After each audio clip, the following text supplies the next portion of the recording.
Good evening. You're now with me and for TVS Nightline. Here are the headlines for tonight. Sarawak Dun Speaker Tan Sri Dato' Ammar Mohammed ASFIA Awang Nasar confirms no bills have been received for the special sitting on July 7th, convened under Standing Order 8-3 after notification from the Sarawak Premier.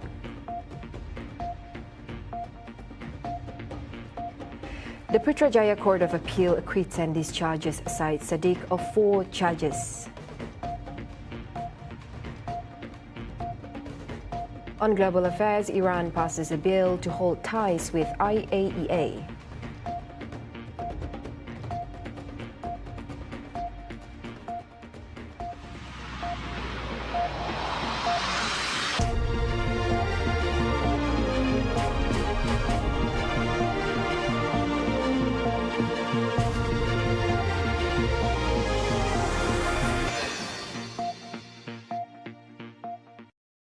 Sarawak State Legislative Assembly Dun Speaker Tan Sri Dato' Ammar Mohammed ASFIA Awang Nasar confirmed that no bill has been received so far for tabling at this special Dun sitting, scheduled for July 7th.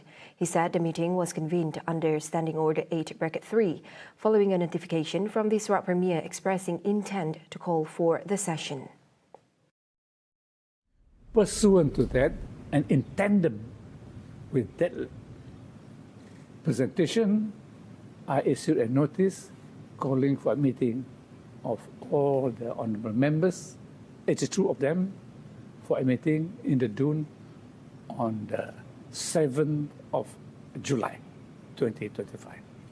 So far, I have not received any bill regarding this.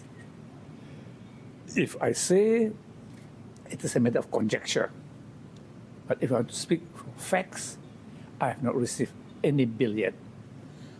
Once I receive the bill, as usual, our practice is that there pre-council, I shall call for a press conference and brief all of you what it is all about.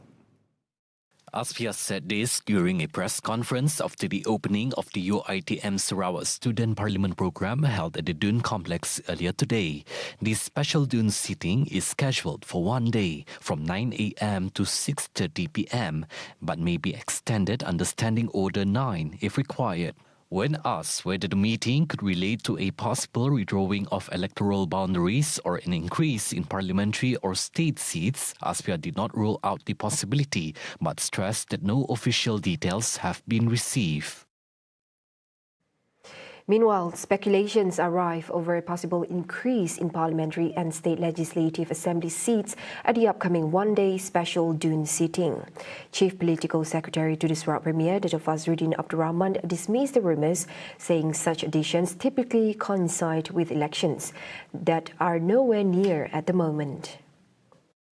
Sudah tentu setiap kali tapi nak madah election nak dekat lagi masih jauh kita tu. Jadi spekulasi itu pun saya ada membaca spekulasi tersebut. It remains a speculation lah. Saya pun tak tahu lagi. The Tupong assemblyman added that so far, no official information has been relayed regarding the actual agenda of this special meeting. Saya kurang pasti sebab kita sedia maklum sidang Dun khas yang akan diadakan pada awal bulan 7 dan kita juga akan dijemput untuk bermesyuarat untuk diberi taklimat tentang tajuk ataupun isi kandungan utama.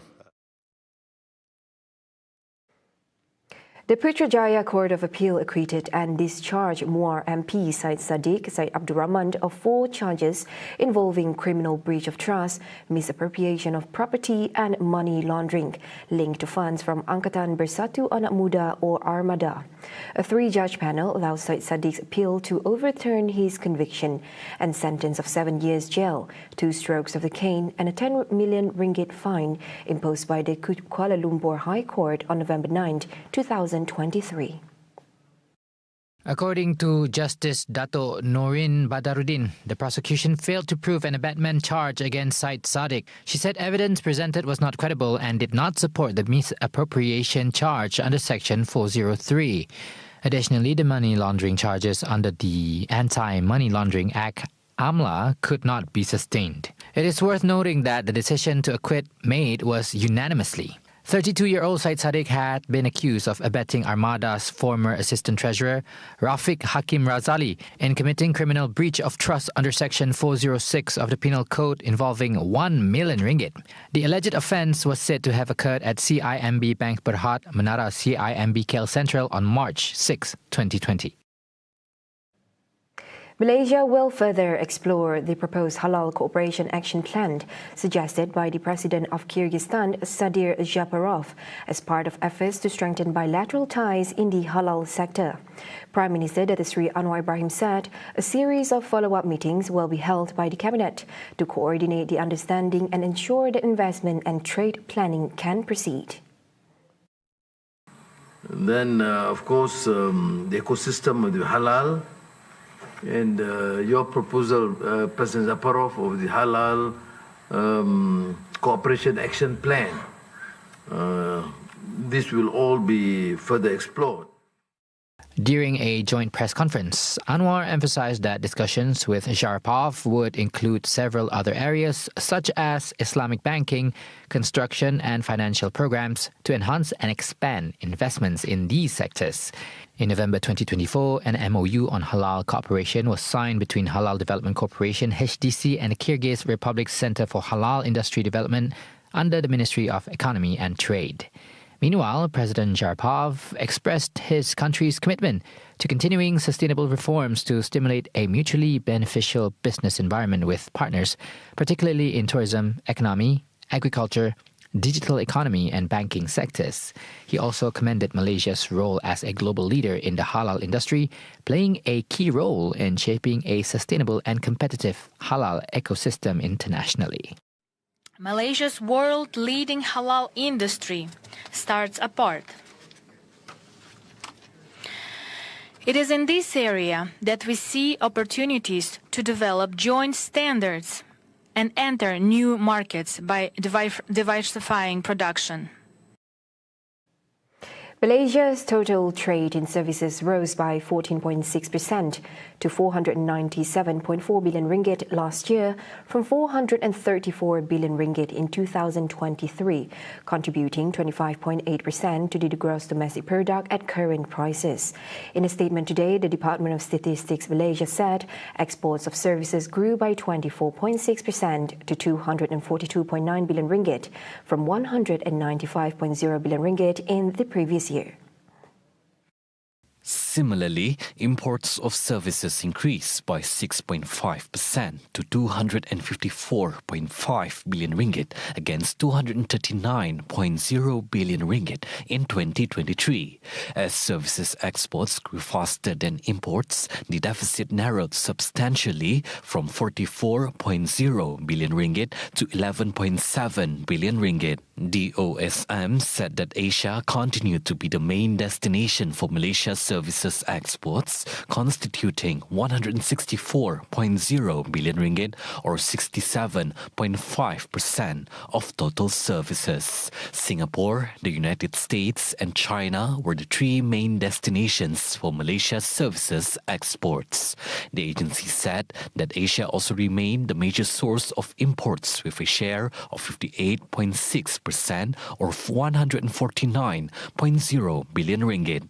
The main sources of services imports were from the US, Singapore and China.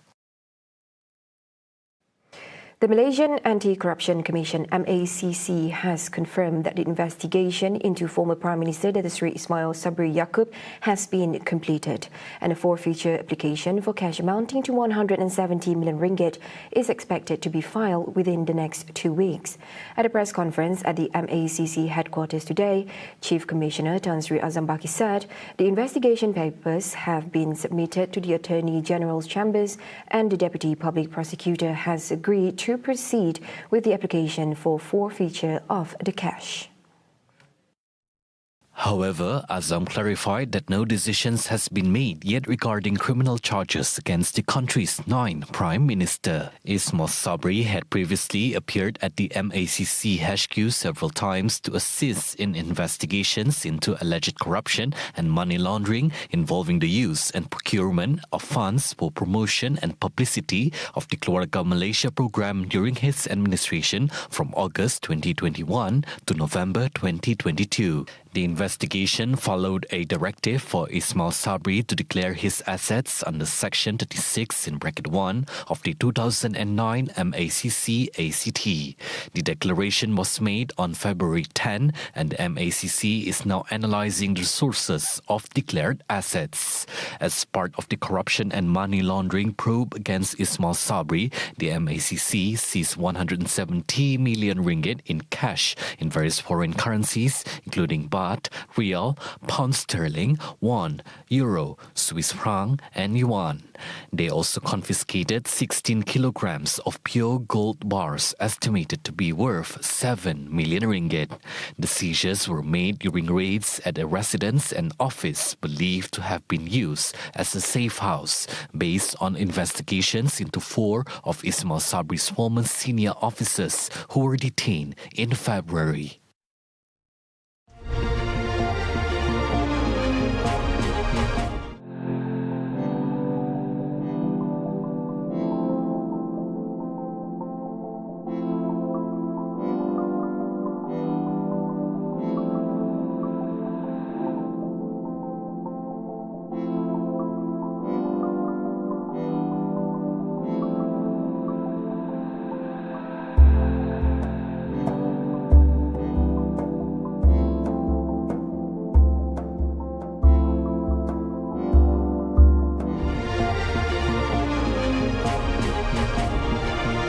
Rosak.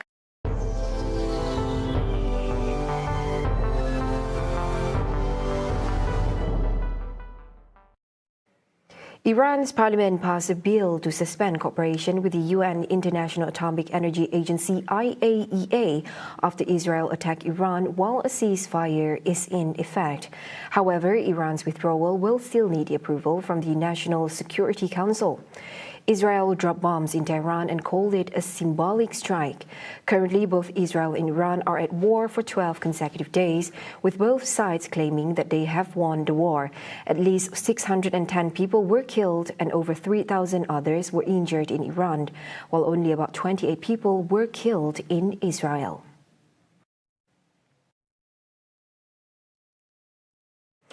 Severe flooding in southwest China has forced over 80,000 people to evacuate, with entire neighborhoods submerged by the rising waters. That extreme weather is part of a broader pattern of heat waves and heavy rainstorms affecting various regions of the country during this time of the year. By Tuesday afternoon, approximately 80,900 people had been evacuated from Guizhou province. Meanwhile, in the Rongjiang County, a football field was reportedly flooded to a depth of 3 meters. Rescuers used boats to help evacuate residents, some of whom were seen waiting for help from higher floors of their homes or in a kindergarten. Along with the flooding, a bridge collapsed in a mountainous region, prompting efforts to deliver supplies by drone to affected areas. The flooding has been described as a rare, once-in-50-years occurrence. Experts warn that climate change, driven by greenhouse gas emissions, is intensifying these extreme weather events. Those were the updates on TVS Nightline. I'm Handy Gui. Thank you for watching. Have a good night.